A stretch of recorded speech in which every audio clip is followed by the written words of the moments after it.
Hello friends, welcome to my channel VL true facts. ఈరోజు మనం ఈ వీడియోలో మన ఆంధ్రప్రదేశ్లో రాబోతున్న కొత్త రైల్వే లైన్ గురించి తెలుసుకుందాం. ఈ రైల్వే లైన్ దివిసీమ వాసుల శతాబ్దాల కళ. ఇది కృష్ణా డెల్టా ప్రాంత ప్రజల స్వప్నం. అదే మచిలీపట్నం రేపల్లె రైల్వే లైన్. మచిలీపట్నం రేపల్లె ప్రాంతాలు ఆర్థికంగా అభివృద్ధి చెందడానికి ఈ రైల్వే లైన్ ఒక కొత్త అడుగుగా చెప్పుకోవచ్చు. ఇది కేవలం ఒక రైలు మార్గం కాదు, ఇది కొత్త అవకాశాలకు అడుగు. ఇది తీర ప్రాంత అభివృద్ధికి మార్గదర్శి. ఇది తరతరాల కలలు నెరవేర్చే ప్రయాణం.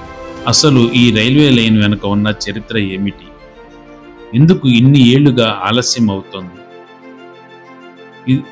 ఈ రైల్వే లైన్ వస్తే ఈ ప్రాంత భవిష్యత్తు ఎలా ఉండబోతోంది? ఈరోజు మనం ఈ వీడియోలో తెలుసుకుందాం. మచిలీపట్నం ఇది కృష్ణా జిల్లా కేంద్ర పట్టణం మరియు చారిత్రాత్మక పట్టణం. అలాగే రేపల్లె ఇది ఉమ్మడి గుంటూరు జిల్లాలో కృష్ణా నది ఒడ్డున ఉన్న ఒక టౌన్. ఈ రెండు ప్రాంతాలను కలిపే రైల్వే లైన్ ఆలోచన ఇప్పటిది కాదు. దాదాపు 100 ఏళ్ల క్రితమే దీని ప్రతిపాదన వచ్చింది. 19వ శతాబ్దంలో బ్రిటిష్ వాళ్ళు ఆంధ్రాలో తీర ప్రాంతాన్ని తమ వ్యాపారానికి కేంద్రంగా చేసుకున్నారు. మచిలీపట్నం పోర్టు నుండి వస్తువులు యూరప్కు ఎగుమతి చేసేవాళ్ళు. అందుకే రైల్వే లైన్ నిర్మించి గుంటూరు, రేపల్లె, మచిలీపట్నం మార్గాన్ని కలపాలని నిర్ణయించారు. ఈ లైన్ కనుక పూర్తయినట్లయితే బ్రిటిష్ వాళ్ళు తమ వ్యాపారం విస్తరించి తీర ప్రాంతం అంతా వారి నియంత్రణలోకి వచ్చేది. 1890లో ఈ రైల్వే లైన్ పనులు మొదలయ్యాయి. అప్పటి స్థానిక ప్రజలే కూలీలుగా పనిచేశారు. గుంటూరు, రేపల్లె వరకు రైల్వే లైన్ వేశారు. రేపల్లె నుండి మచిలీపట్నం వరకు కొనసాగించాలి అని నిర్ణయం తీసుకున్నారు. కానీ మధ్యలో సమస్యలు మొదలయ్యాయి. మొదటిగా కృష్ణానది వరదలు ఈ రైల్వే లైన్కి అడ్డంకిగా మారాయి.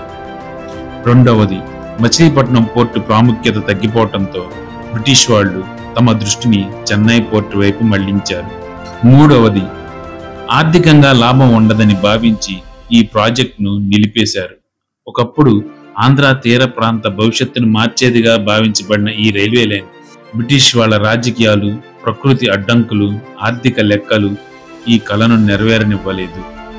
కాలం గడిచింది. బ్రిటిష్ వాళ్ళు వెళ్ళిపోయారు. మనకు స్వాతంత్ర్యం కూడా వచ్చింది. కానీ ఈ మచిలీపట్నం రేపల్లె రైల్వే లైన్ మాత్రం కాగితాల మీదే మిగిలిపోయింది. ప్రతి ఎన్నికలలో, ప్రతి వాగ్దానంలో ఈ రైల్వే లైన్ పేరు వినిపించేది.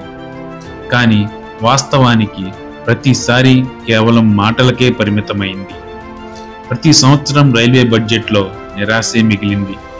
2012-13లో ఈ రైల్వే లైన్ సర్వే కోసం కేంద్ర ప్రభుత్వం ఆదేశించింది.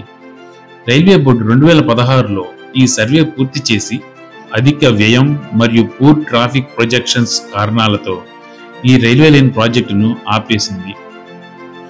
మళ్ళీ 2024లో కూటమి ప్రభుత్వం అధికారంలోకి వచ్చాక మచిలీపట్నం ఎంపీ అయిన వల్లభనేని బాలశౌరి గారు ఈ రైల్వే లైన్ కోసం ప్రయత్నాలు మొదలుపెట్టారు. గతంలో 2004లో తెనాలి ఎంపీగా ఉన్న బాలశౌరి గారు కష్టపడి రేపల్లె నుండి సికింద్రాబాద్ ఎక్స్ప్రెస్ ఏర్పడడంలో కీలక పాత్ర పోషించారు. ఇప్పుడు బాలశౌరి గారు ఈ రైల్వే లైన్ కోసం కేంద్ర మంత్రుల్ని కలిసి ఈ రైల్వే లైన్ యొక్క ఇంపార్టెన్స్ వివరించారు. ఇటీవల కేంద్ర ప్రభుత్వం మరియు రాష్ట్ర ప్రభుత్వం ఈ రైల్వే లైన్ పై చర్చలు జరిపాయి. ప్రస్తుతం ఈ railway line project DPR approval అవ్వాల్సి ఉంది. మచిలీపట్నం నుంచి రేపల్లె వరకు దాదాపు 45 కిలోమీటర్ల పొడవులో ఈ రైల్వే లైన్ ఉండబోతుంది.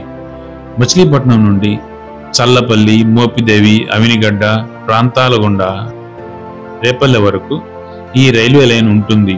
ఈ రైల్వే లైన్ పూర్తయితే మచిలీపట్నం పోర్టు నుండి సరుకు రవాణాకు మెరుగైన అవకాశం ఉంటుంది. గుంటూరు, ప్రకాశం జిల్లాల నుంచి ఉత్పత్తి అయ్యే బియ్యం, మిరప, పత్తి, మామిడి వంటి పంటలు నేరుగా పోర్టుకు వెళ్ళగలవు. అలాగే రేపల్లె, నిజాంపట్నం ప్రాంతాల నుండి ఆక్వా ఫుడ్ మచిలీపట్నం పోర్టుకు వెళ్ళడానికి ఈ రైల్వే లైన్ ఉపయోగపడుతుంది. అంతేకాకుండా చెన్నై, కోల్కతా మధ్యలో ఉన్న రైల్వే లైన్లో ట్రాఫిక్ కూడా చాలా తగ్గుతుంది. త్వరలో ఈ ప్రాజెక్ట్ అన్ని టెక్నికల్స్ అప్రూవల్స్ కంప్లీట్ అయ్యి రైల్వే లైన్ కూడా పూర్తవుతుందని ఆశిద్దాం.